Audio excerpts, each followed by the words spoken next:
Y continuamos con la mesa de lingüística.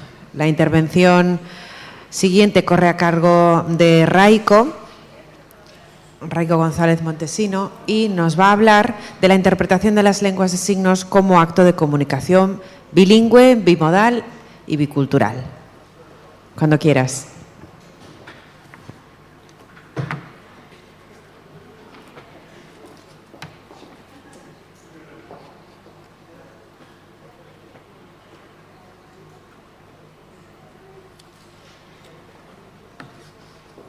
Buenos días.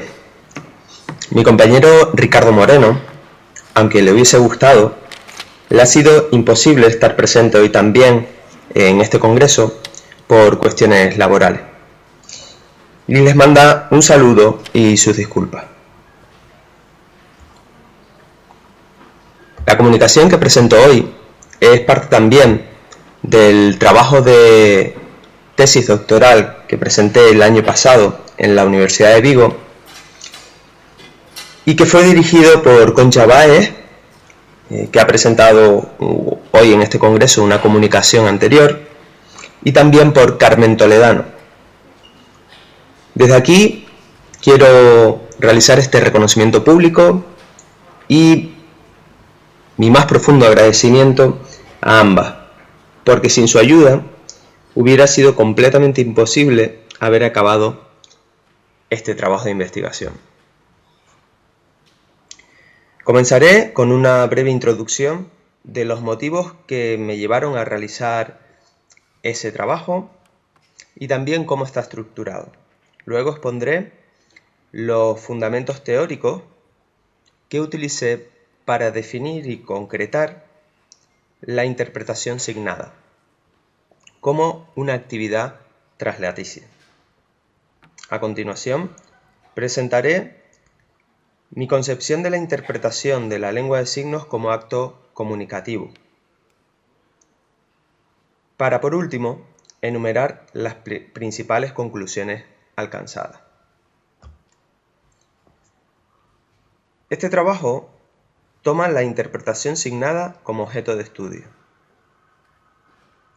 En él trato de definir y concretar esta actividad y proceso desde una perspectiva comunicativa y pragmática.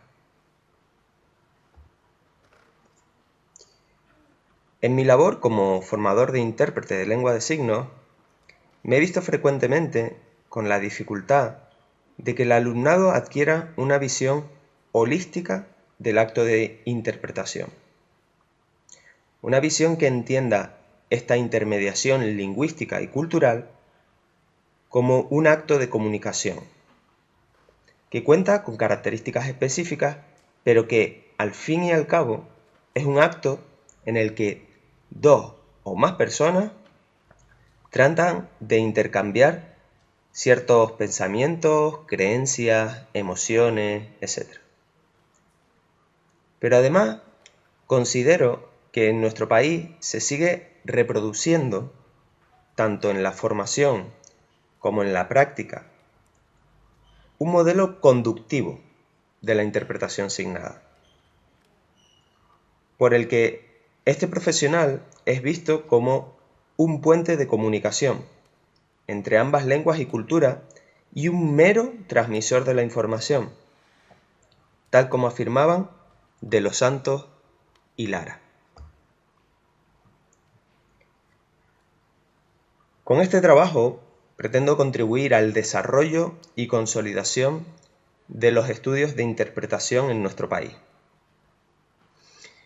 Y también, dada la escasez de investigaciones sobre la interpretación signada, aportar mi grano de arena en el conocimiento y la reflexión, tanto de la práctica profesional como del proceso de enseñanza-aprendizaje. Esta presentación la he dividido en dos partes. La primera supone la descripción y conceptualización de la interpretación de la lengua de signos como una actividad traductológica, desde un enfoque comunicativo y pragmático. Y la segunda en la que realizaré la descripción de dos de los principales contextos de interpretación signada. Para ello utilizaré las representaciones internas que un intérprete de lengua de signos debe poseer y activar en dichos contextos de interpretación.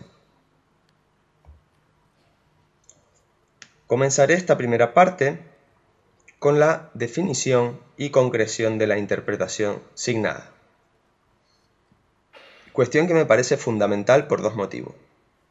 El primero, la confusión terminológica que existe y la restrictiva concepción que suele tenerse sobre esta actividad.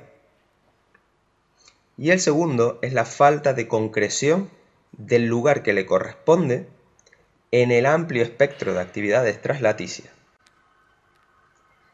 con el objetivo de reivindicar la importancia y necesidad de que la interpretación de lengua de signos sea objeto de estudio académico.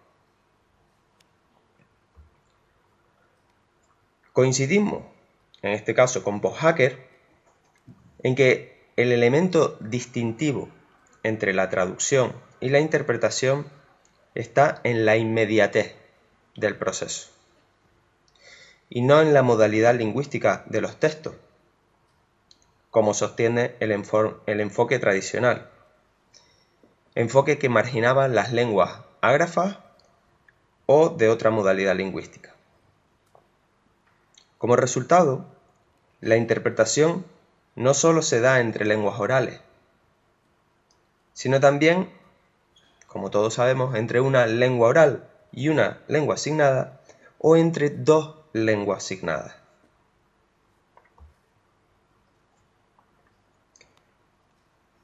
En los diferentes trabajos que consulté, encontré una gran variedad de criterios para clasificar a la interpretación de lenguas orales o signadas como una actividad traslaticia, llegando en algunos casos a ser criterios confusos.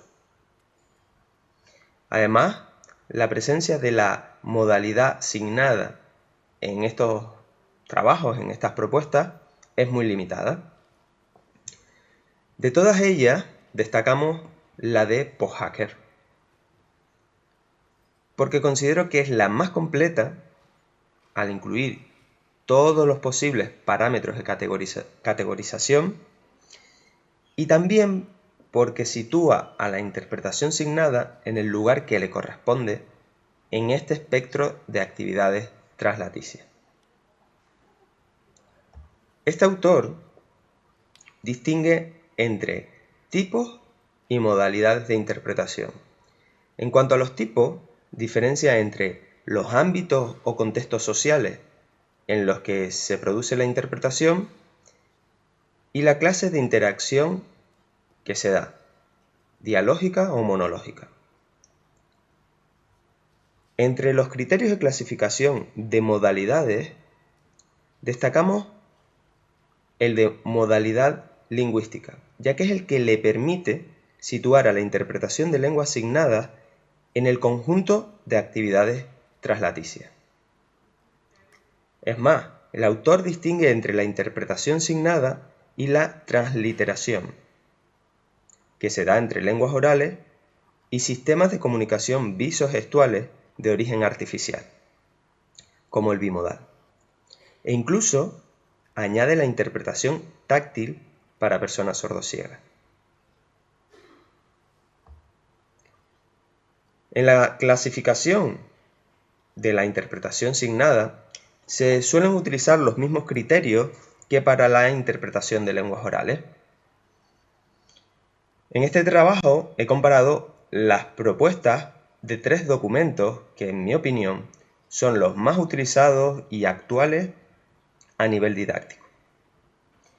El manual, por todos conocido, de Los Santos y Lara, el de Napier y colaboradores, y el último informe de la CNELSE del año 2014. Una vez comparados, encontramos que coinciden en 5 ámbitos de interpretación signada: el jurídico, el médico, el religioso, el educativo y el de conferencia. Pero además que existe una cierta falta de coherencia o de rigor científico en la descripción de estos contextos. En este estudio trato de aportar dicha coherencia o rigurosidad haciendo una descripción de estos 5 ámbitos desde una perspectiva comunicativa y pragmática. Para ello, he utilizado el modelo de comunicación humana de Scandell-Vidal, ya que comparto con la autora la idea de que la comunicación y, por tanto, la interpretación supone básicamente originar determinadas representaciones en la mente del otro. Este modelo se compone de elementos, procesos y representaciones. Los elementos son los componentes físicos que pueden observarse directamente en el acto de comunicación. El emisor, que es quien produce intencionalmente una señal para generar en la mente del destinatario un conjunto de representaciones. El destinatario, que es aquella persona con la que el emisor tiene intención de comunicarse. Y por último, la señal, que puede ser cualquier tipo de estímulo externo. Puede ser lingüístico o no. Las señales lingüísticas reciben el nombre de enunciado. Y para interpretarlas, para poder entenderlas, tenemos que complementarla con datos de la situación o de nuestro conocimiento del mundo. En cuanto a los procesos en la comunicación, además del proceso de codificación y descodificación de las señales, el emisor también utiliza otras señales no convencionales con una intención comunicativa. A este proceso se le denomina ostensión, mientras que la inferencia es el proceso por el que vinculamos esa señal con el contenido al que se refiere, para lo que es necesario que utilicemos conocimientos extralingüísticos. Y por último, las representaciones, que son entidades mentales que tienen algún tipo de función en el evento comunicativo. Como hemos dicho, en cualquier acto comunicativo intervienen otros factores que son esenciales, pues la situación, la realidad extralingüística, nuestro conocimiento del mundo y del otro participante. Es decir, son elementos muy heterogéneos, pero que Scandell-Vidal los integra en lo que denomina representaciones internas. Es decir, lo importante son las representaciones que nos hacemos de cada uno de los elementos del acto comunicativo, y no los elementos en sí mismos. Las representaciones internas son individuales, y por eso admiten un alto grado de complejidad y de detalle, mientras que las otras representaciones, que son las representaciones externas, es decir, las palabras y los signos, son de uso colectivo y no pueden reflejar esas particularidades de cada uno de nosotros. Así, las expresiones lingüísticas, es decir, un enunciado, solo permite transmitir algo lo suficientemente parecido a las representaciones internas. Así podemos entender lo difícil que es para un intérprete de lengua de signos alcanzar las representaciones internas del emisor para poder transmitírselas al destinatario. Solo puede hacerlo compaginando la descodificación y la inferencia. nos podemos acercar a lo que pretende transmitir el emisor, aunque nunca vamos a poder alcanzar su verdadera representación interna, porque es suya. En este trabajo de investigación, utilizamos estas entidades mentales para describir los ámbitos de interpretación signada y con ello tratar de explicar esta actividad y su proceso. En concreto, las representaciones internas que un intérprete de lengua de signos debería tener y activar en estas situaciones comunicativas para que su labor sea un éxito. Para ello realicé un amplio trabajo de revisión de referencias bibliográficas relacionadas con estos 5 ámbitos de interpretación, pero claro, la limitación de tiempo hace imposible que pueda explicarlos todos como a mí me gustaría. Como muestra, me valgo del ámbito educativo, porque es un contexto exclusivo para la interpretación signada, ya que al alumnado inmigrante en nuestro país no se le proporciona servicios de interpretación oral en su acceso al currículum. Y también voy a utilizar el ámbito de conferencias porque, aunque es cierto que la mayor parte del trabajo de los intérpretes de lengua de signos se realiza en ámbitos comunitarios como el médico o el jurídico, es el ámbito de conferencias el que creo que suele darnos mayor visibilidad en nuestra sociedad. Scandell-Vidal ofrece una perspectiva más amplia de lo que es el contexto comunicativo. Considera que es un conjunto de representaciones individuales que adquirimos en un entorno determinado y que esas representaciones van a influir directamente en cómo producimos la lengua. Estas representaciones incluyen el objetivo comunicativo, la situación, la distancia social entre los participantes, el medio de comunicación utilizado y los conocimientos generales y lingüísticos necesarios. Por ejemplo, el emisor principal en el ámbito educativo es un profesor oyente. ¿Vale? Esa es pues, la representación interna que todos debemos tener en este contexto. Su objetivo comunicativo es transmitir a todos los alumnos, sean sordos u oyentes, una serie de conceptos, procedimientos, actitudes relacionadas con el nivel educativo en el que imparte enseñanza. La interpretación de conferencias incluye un amplio conjunto de situaciones comunicativas, charlas, mítines políticos, congresos, etc.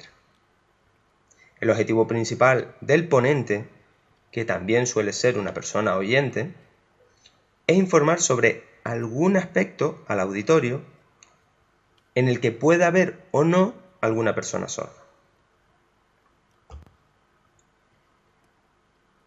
La situación debe entenderse no tanto como el contexto físico, sino como un marco o guión, es decir, es un conjunto de representaciones conectadas entre sí que va a incluir información de los participantes, de los objetos, del lugar, de las secuencias de sucesos o también de las conductas verbales que espero de las personas. Estas últimas conductas verbales están determinadas por el grado de institucionalización de la situación, el registro y también por el grado de control que tiene el emisor sobre el enunciado. Por ejemplo, el escenario principal en el ámbito educativo es el aula. En el ámbito de conferencia, la variedad de situaciones hace que haya mucha diversidad, tanto de cuestiones lingüísticas como de cuestiones extralingüísticas. El elemento común a todas ellas es el discurso monológico, discurso que también encontramos en los docentes, sobre todo cuando estamos hablando de educación no obligatoria y universitaria. es fundamental que el intérprete de lengua de signos posea el guión de las fases de una conferencia y también el de una clase magistral, porque así podrá prever posibles dificultades y adelantar soluciones a las mismas. La representación del intérprete de lengua de signos sobre el mobiliario, los recursos de apoyo, la ubicación de los participantes en el aula o en una conferencia es la que observamos en esas dos fotografías. La ubicación del intérprete de lengua de signos es determinante para ofrecer servicios de calidad. En el aula suele sentarse enfrente del alumno, muy cerca del profesor y de espaldas a los recursos educativos para que el alumno sordo tenga acceso visual a la interpretación y también al resto de información que la complementa. En una conferencia, la disposición es parecida, aunque casi siempre de pie sobre el escenario. El número de intérpretes de lengua de signos en conferencia es como mínimo de 2, para realizar turnos y disminuir tanto el riesgo de lesiones como las consecuencias de la fatiga en la calidad de interpretación. Sin embargo, en los contextos educativos el intérprete de lengua de signos siempre trabaja de forma individual, aunque también sea víctima de esa fatiga y de las lesiones. Las clases magistrales y las conferencias comparten un registro formal, un discurso elaborado, plagado de tecnicismos, lo que supone para el intérprete de lengua de signos una importante labor de preparación previa y también el uso de estrategia. En relación a la distancia social, creemos que cualquier asistente a una conferencia considera al ponente como una persona con autoridad.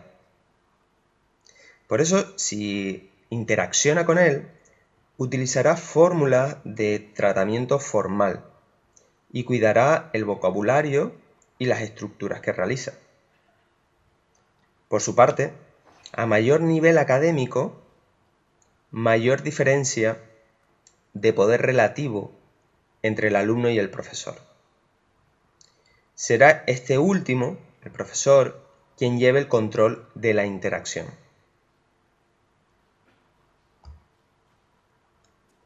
El medio escrito, pues se da en ambos contextos, aunque en el educativo tiene mayor protagonismo. El intérprete debe ser consciente que el texto escrito va a influir en la forma de hablar y signar de los participantes. Otros medios de comunicación, como el vídeo, las transparencias, tienen cada día más presencia en las clases y en las conferencias. Esto hace que el emisor utilice con mucha frecuencia deícticos espaciales, como este, aquí, allí, lo que dificulta la labor del intérprete de lengua de signos, ya que mantiene el contacto visual con los destinatarios sordos. Por último, en cuanto a los conocimientos generales y lingüísticos, el intérprete de lengua de signos en el ámbito educativo debe tener una preparación básica en todas las áreas de conocimiento, así como conocimientos sobre política y también organización educativa en general y del alumnado sordo en particular. También creemos que sería ideal conocer las principales investigaciones en este ámbito, lo que le va a permitir reflexionar sobre su propia labor y saber también cómo afrontar las dificultades que van surgiendo a diario en las aulas. El contexto de conferencias requiere una formación básica en temáticas muy diversas. Por la frecuente presencia en mítines políticos y también en congresos relacionados con la discapacidad, el intérprete debe estar actualizado en estas materias. Solo mediante la preparación, el intérprete de lengua de signos podrá hacer frente a esta variedad de contenido. Coincidimos con Nicodemus y colaboradores en que las estrategias de preparación deben enseñarse a los futuros intérpretes de lengua de signos de forma organizada, incluyéndolas como un tema específico en el currículo formativo, lo que va a redundar en la calidad de la formación y también en la práctica de la interpretación. Bueno, una vez expuesto este concepto de la interpretación signada y he descrito los ámbitos de interpretación desde esta perspectiva comunicativa y pragmática, voy a enumerar las principales conclusiones. En primer lugar, la necesidad de definir y concretar la interpretación de la lengua de signos como una variante más dentro del amplio espectro de actos traslaticios. Y también darle el lugar que le corresponde dentro de los estudios de interpretación en nuestro país. Y en segundo, también considero conveniente adquirir y difundir una perspectiva de naturaleza comunicativa y pragmática, tanto de la actividad como de su proceso, sustentada siempre en la producción científica en este ámbito. Creo necesario que profesionales, alumnado y usuarios de los servicios, tanto sordos como oyentes, entiendan que el intérprete de lengua de signos no es un puente de comunicación, sino un profesional que participa plenamente en la situación de interpretación, tomando decisiones que van a permitir a esas dos o más personas puedan comunicarse con éxito. Bueno, en esta transparencia incluyo otra vez las principales referencias bibliográficas y para concluir me gustaría agradecer la presencia a todos los asistentes y la atención que me han brindado. Muchísimas gracias. Muchísimas gracias.